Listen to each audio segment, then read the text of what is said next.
Hello everyone, this is Prashant Singh and welcome to AEC plus. मैं आशा करता हूं कि आप सभी ठीक होंगे और आपकी पढ़ाई बेहतर तरीके से चल रही होगी। देखिए, आज जो मेरे पास आपके लिए लाइन है उस पर सीधे बात करते हैं कि जब कोई व्यक्ति अपने लक्ष्य के लिए सब कुछ दांव पर लगाने के लिए तैयार हो जाता है तो उसका जीतना सुनिश्चित ही हो जाता है।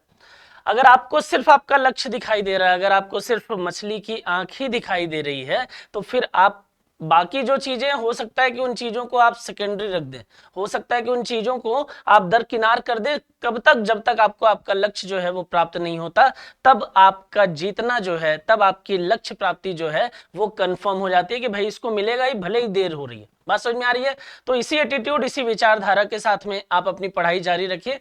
और आइए, लास्ट क्लास में मैंने आपसे जो क्वेश्चन पूछा था वो क्या था उसके बारे में थोड़ी बात करते हैं।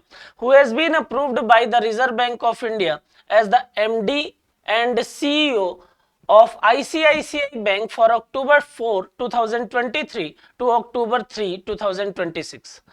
भारतीय रिजर्व बैंक ने 4 अक्टूबर 2023 से 3 अक्टूबर 2026 तक आईसीआईसीआई बैंक के एमडी और सीईओ के रूप में किसे मंजूरी दी है? देखिए, काफी न्यूज में बने हुए हैं, नाम है इनका संदीप बख्शी। तो संदीप बख्शी जो है, उनके कार्यकाल को अगर हम बात करें तो आरबीआई ने मंजूरी दे दी 4 अक्टूबर 2023 से लेकर और 3 अक्टूबर 2026 तक के समय के लिए। तो उसमें क्या कर दिया गया, वहां पर आप नाम याद रखेंगे, संदीप बख्शी। बात समझ में आ रही है? अब देखिए, क्योंकि आईसीआईसीआई बैंक की बात आ रही है तो बैंक से रिलेटेड क्वेश्चन जो है वो कुछ इस प्रकार के भी पूछे गए हैं कि आपसे पूछ लेगा कि फॉर्मेशन कब हुआ है। तो आप बताइए सर, आईसीआईसीआई बैंक जो है वो 5 जनवरी 1994 को बना।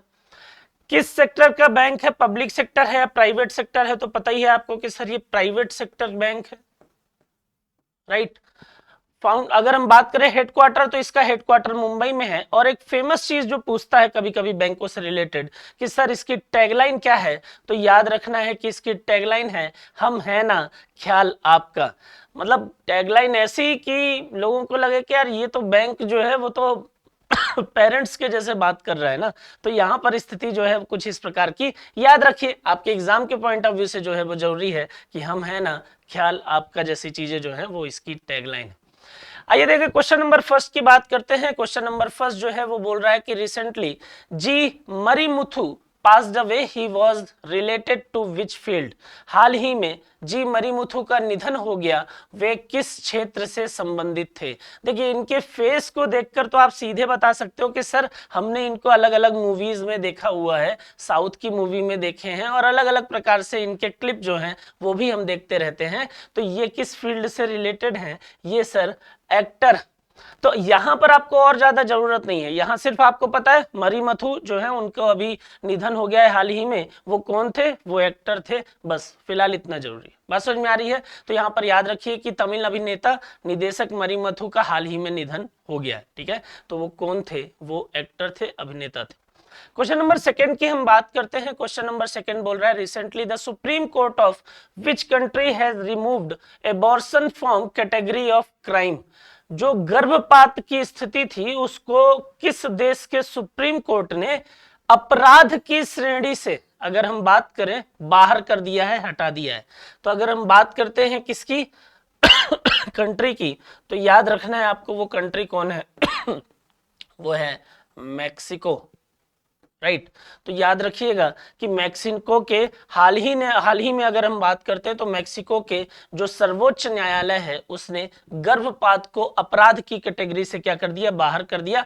हालांकि ये डिसीजन अभी आया, लेकिन मैक्सिको के 12 राज्य ऐसे थे पहले ही,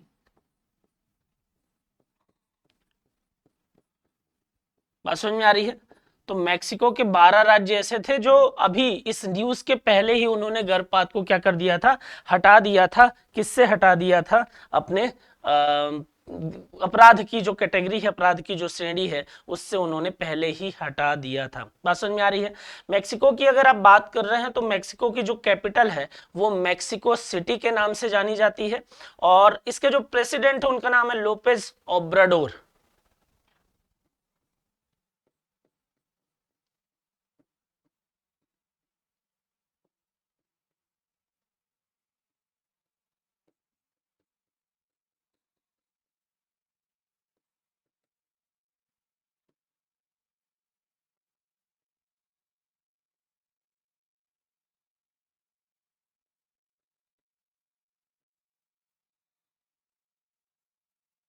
राइट। तो याद रखना है आपको कि सर प्रेसिडेंट जो है वो लोपेज ओब्राडोर है, और मेक्सिको सिटी जो है वो मेक्सिको की कैपिटल के तौर पर जानी जाती है। मेक्सिको के बारे में एक चीज और बताऊं मैं आपको, तो मेक्सिको जो है वो इंटरनेशनल मार्केट में एक बड़ा एक्सपोर्टर के तौर पर जाना जाता है कुछ प्रोडक्ट के लिए। जैसे अगर मैं आपको बोलूं तो कॉफी, टकीला,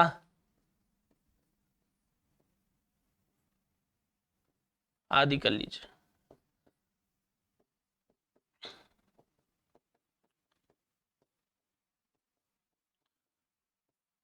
बात समझ में आ रही है?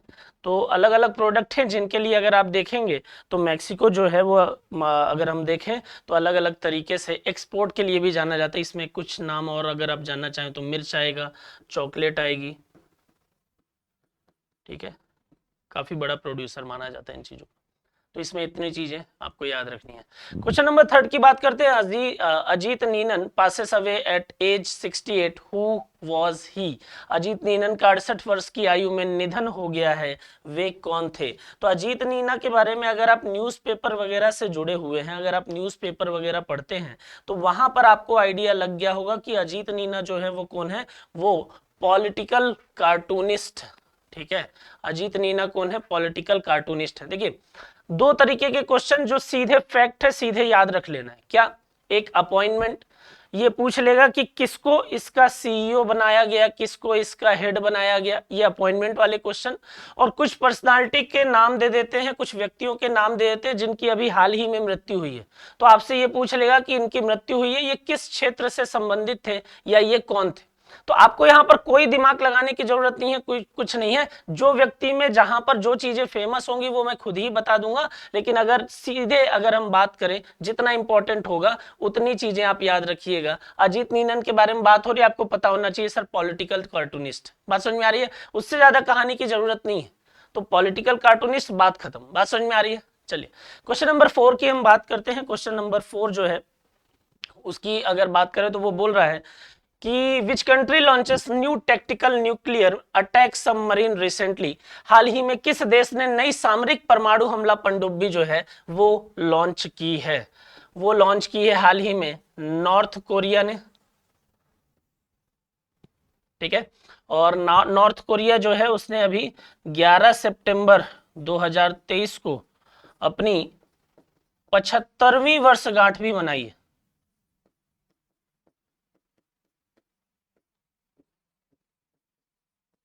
बात समझ में आ रही है?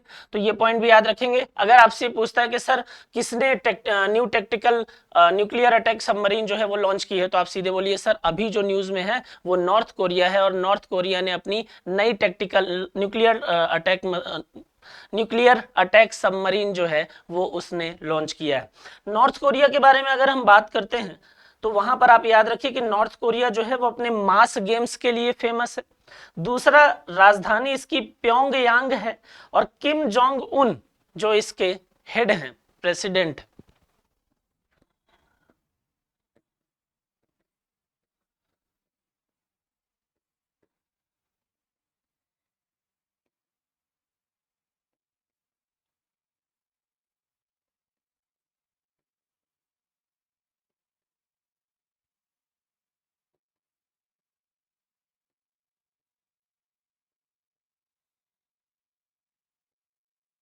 ठीक है।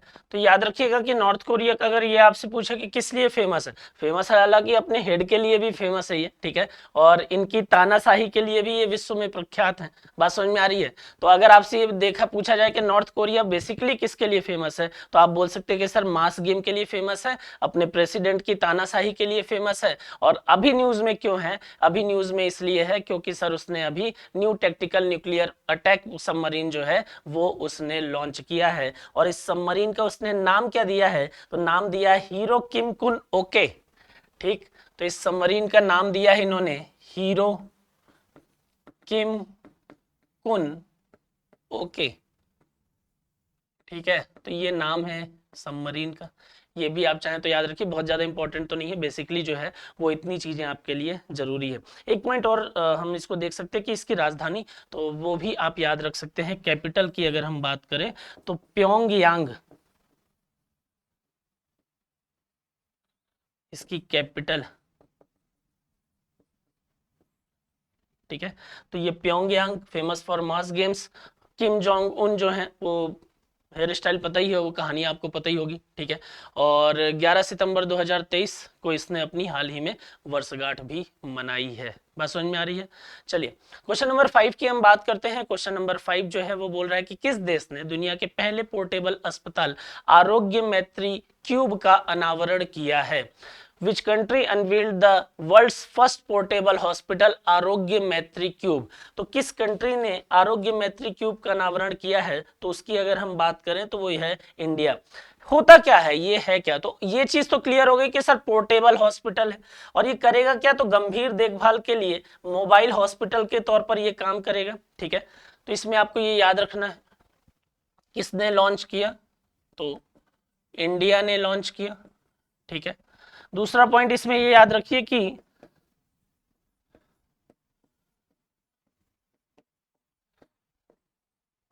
गंभीर बीमारी की देखभाल के लिए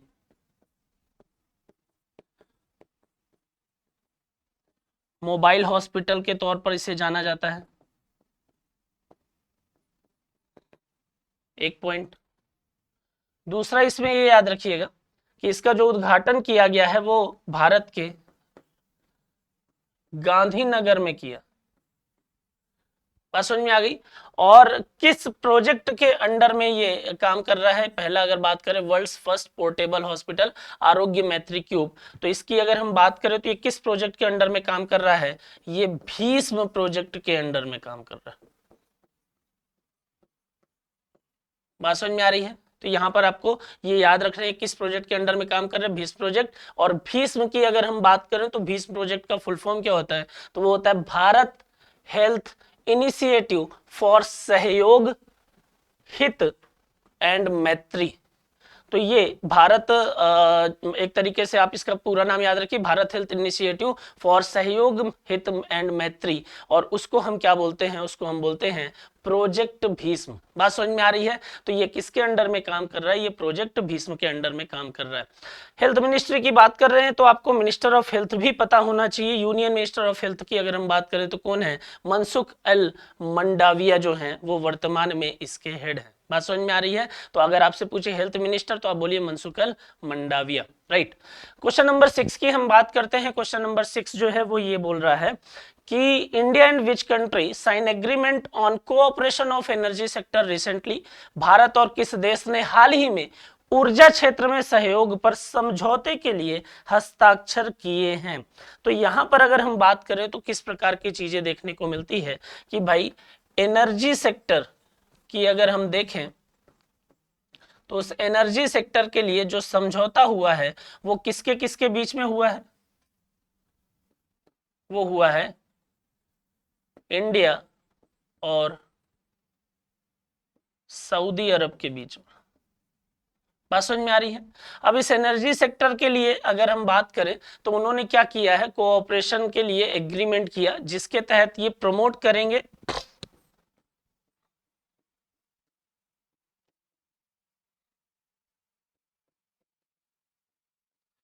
इनोवेशन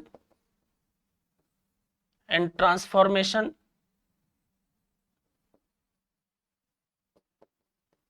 ठीक है, कहां पर, ऊर्जा क्षेत्र में। ये भी याद रखिएगा, ऐसा नहीं कि ओवरऑल की बात हो रही है। तो इसका फायदा कहां मिलेगा, ऊर्जा क्षेत्र में आपको इनोवेशन एंड ट्रांसफॉर्मेशन जैसी चीजें देखने को मिलेंगी। दूसरा इसमें क्या होगा, दोनों देशों के बीच में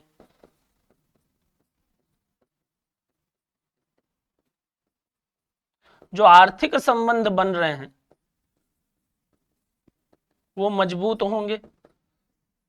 तीसरा ये आप याद रखिए।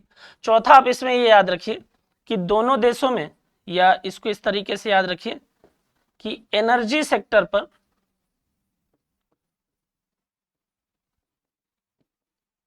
बाइलेटरल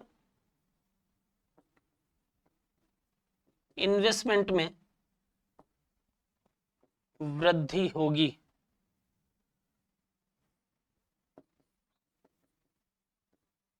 बाइलेटरल इन्वेस्टमेंट में वृद्धि होगी। तो इसका इंपैक्ट जो है वो आपको यहां पर भी नजर आएगा। तो इसका राइट आंसर जो है वो क्या हो जाता है, वो हो जाता है सऊदी अरबिया। बात समझ में आ रही है। तो सऊदी अरब जो है वो इसका राइट आंसर है। बात समझ में आ रही है? अगर आपसे ये पूछता है कि sir union minister for new and renewable energy जो है वो कौन है हाल ही में, तो आप याद रखिए कि union minister for new and renewable energy and power जो है वो है एनके सिंह। तो एनके सिंह का नाम आप जरूर याद रखेंगे, क्योंकि जिस फील्ड के बारे में आप बात कर रहे हैं उससे संबंधित जो मंत्री वो भी काफी न्यूज में बने रहते हैं। तो आपको अगर एनर्जी सेक्टर की बात कर रहे हैं, रिन्यू एनर्जी की बात कर रहे हैं, तो एनके सिंह के बारे में भी पता होना चाहिए। बात समझ में आ रही है? चलिए, ये भी काफी न्यूज में है। At which place has the world's tallest Natarajan statue been installed? विश्व की सबसे ऊंची नटराजन प्रतिमा किस स्थान पर स्थापित की गई है? भारत मंडपम का नाम आपने सुना होगा, ठीक है। भारत मंडपम जो है ये वही जगह है जहां पर G20 शिखर सम्मेलन आपको देखने को अभी मिला है, ठीक है। और G20 शिखर सम्मेलन, भारत मंडपम की बात कर रहे हैं तो आपको थोड़ा ये भी पता हो कि G20 शिखर सम्मेलन हुआ है और भारत जो है वो इस बार क्या कर रहा था, मेजबानी कर रहा था।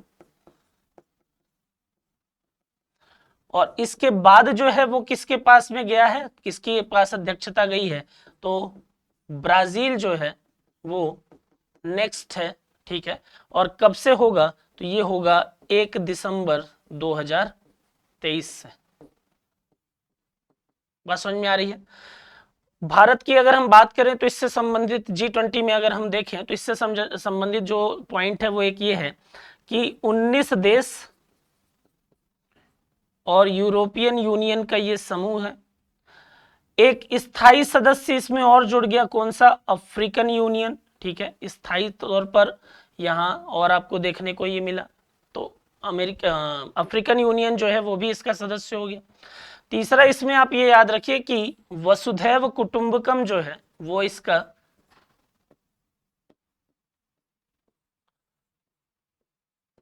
वसुधैव कुटुंबकम इसकी थीम थी। बात समझ में आ रही है?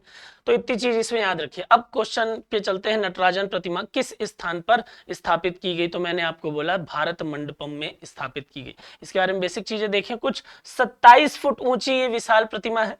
और यहाँ पर एक चीज आपको याद रखना पड़ेगा कि सर तमिलनाडु के स्किल आर्टिस्ट जो हैं उन्होंने इसको बनाया है, और जिस मेथड का इन्होंने यूज किया है उस मेथड को हम नाम देते हैं क्या? उस मेथड को हम बोलते हैं लॉस्ट वैक्स कास्टिंग। जरूरी नहीं है, लेकिन कभी अगर पूछ लिया तो आपको नाम तो सुना सुना लगे, ऐसा नहीं हो कि सुना ही नहीं है।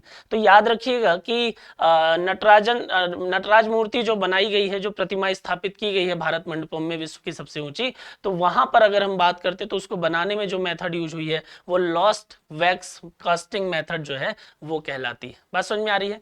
चलिए क्वेश्चन नंबर 8 की बात करते हैं। What were the priorities outlined by president Lula da Silva? कहां के हैं? तो ब्राजील के हैं। G20 प्रेसिडेंसी, ब्राजील की G20 अध्यक्षता के लिए राष्ट्रपति लूला डिसिल्वा द्वारा प्राथमिकताएं रेखांकित की गई हैं, वे क्या है? तो यहां पर 4 ऑप्शन आपको दिए गए। पहला ऑप्शन देखिए तो बोल रहा है कि social inclusion and fight against hunger. राष्ट्र यहां पर अगर आप देखिए तो जो G20 के नेक्स्ट अध्यक्ष हैं उनके द्वारा जो प्रायोरिटीज बताई गई हैं उसमें 3 पॉइंट मेंशन किए गए। पहला पॉइंट ये मेंशन किया गया है कि social inclusion and fight against hunger, ये बिल्कुल ठीक है। दूसरा पॉइंट उसमें मेंशन किया गया energy transition and sustainable development, ये भी बिल्कुल ठीक है। और तीसरा मेंशन किया गया reform of global government institution governance institutions, तो ये भी बिल्कुल ठीक है। इसलिए इसका राइट आंसर जो है वो क्या हो जाएगा? वो ऑल ऑफ द अबव हो जाएगा। अब आपको ये तो पता चल गया कि सर G20 का जो नेक्स्ट अध्यक्ष बनेगा वो कौन है? वो ब्राजील है। कब से? 1 दिसंबर से, ठीक। और ब्राजील के जो राष्ट्रपति हैं उनका नाम क्या है? तो यही दिया हुआ है, लूला डिसिल्वा। बात समझ में आ रही है? तो यहां याद रखिएगा ब्राजील के जो हेड हैं, जो प्रेसिडेंट हैं, उनका नाम है लूला डिसिल्वा, राइट। चलिए तो यहाँ पर तीनों पॉइंट जो हैं वो उसके प्रायोरिटीज में रखे गए हैं ब्राजील के द्वारा, ठीक है, प्रेसिडेंसी में। क्वेश्चन नंबर 9 की हम बात करते हैं। क्वेश्चन नंबर 9 जो है वो क्या बोल रहा है? What is the theme of राष्ट्रीय पोषण माह 2023 इन इंडिया, भारत में राष्ट्रीय पोषण माह 2023 का जो विषय था वो क्या है? ठीक है, देखिए जो विषय था वो था nutrition rich India, educate India, empower India, right. तो आपसे न्यूट्रिशन मंथ का जो थीम पूछा जा रहा है वो पूछा जा रहा है, तो आप सीधे बोलिए सर न्यूट्रिशन पोषण, जिसमें रिच इंडिया, एजुकेटेड इंडिया और एम्पावर्ड इंडिया जो है वो हमारा 2023 का थीम था। राष्ट्रीय पोषण माह 2023 की बात कर रहे हैं तो थोड़ा सा आपको ये भी तो पता हो कि सर ये कब मनाया जाता है। तो ये 1 से 30 सितंबर के बीच में 1 से 30 सितंबर में मनाया जाता है, मतलब पूरा का पूरा सितंबर माह जो है वो राष्ट्रीय पोषण माह के तौर पर मनाया जाता है। दूसरा, इसमें अगर आपसे ये पूछे, अगर माह पूछ रहा है तब तो कोई समस्या ही नहीं है, लेकिन अगर सप्ताह पूछ रहा है तो आपको पता होना चाहिए कि सर 1 से 7 सितंबर जो है वो क्या होता है, वो पोषण सप्ताह के तौर पर सेलिब्रेट किया जाता है। बात समझ में आ रही है? तो यहाँ पर और किस लिए सेलिब्रेट करते हैं, ताकि न्यूट्रिशन को जानकारी, न्यूट्रिशन से संबंधित चीजों को लोगों तक पहुंचाया जा सके, लोगों को उन चीजों के लिए अवेयर कराया जा सके। तो इसके लिए आप ये पॉइंट याद रखेंगे कि सर जो नेशनल न्यूट्रिशन मंथ चल रहा है वो है 1 से 30 सितंबर तक, और जो वीक है वो 1 से 7 सितंबर तक सेलिब्रेट किया गया। बात समझ में आ रही है? चलिए क्वेश्चन नंबर 10 की बात करते हैं। Mohammad Anas and Amos Jacob who were in the news are associated with which sports. ठीक है, तो मोहम्मद अनस और अमोस जैकब जो चर्चा में अभी बने हुए हैं, क्यों? क्योंकि उन्होंने विश्व रिकॉर्ड जो है वो बना लिया है, और वो किससे संबंधित है? वो रिले रेस से संबंधित है। बात समझ में आ रही है? वो रिले से संबंधित है, तो ये याद रखिएगा। और विश्व रिकॉर्ड क्या है, तो यहाँ पर याद रखिए कि टीम ने पहली बार विश्व चैंपियन के फाइनल राउंड के लिए क्वालिफाई किया। इससे पहले 2:59:51 का एशियाई रिकॉर्ड जापानी टीम के नाम था, और पिछला राष्ट्रीय रिकॉर्ड जो है वो 3:25 का था। और यहाँ पर ये किससे संबंधित है? ये भारतीय पुरुष 4x400 मीटर रिले टीम से संबंधित है। कौन कौन? मोहम्मद अनस याहिया, अमोस जैकब, मोहम्मद अजमल वरिया थोड़ी और राजेश रमेश। ये 4 नाम जो है वो आप अभी याद रखिएगा। बात समझ में आ रही है? चलिए आज के ये हमारे 10 क्वेश्चन थे। आपके लिए जो क्वेश्चन ऑफ द डे है वो ये कि मालिनी राजूरकर का 82 साल की उम्र में निधन हो गया है, वे कौन थी? तो आप फटाफट ढूंढिए, मैसेज करिए, कमेंट करिए और बता दीजिए कि सर ये कौन थी। ठीक है, थोड़ा मेहनत करिए, पकी पकाई चीजों को तो ठीक है, अच्छा लगता है, लेकिन थोड़ी आप भी मेहनत करेंगे तो स्वाद और आएगा। बात समझ में आ रही है? चलिए पढ़ाई करते रहिए, खुश रहिए। Thank you so much.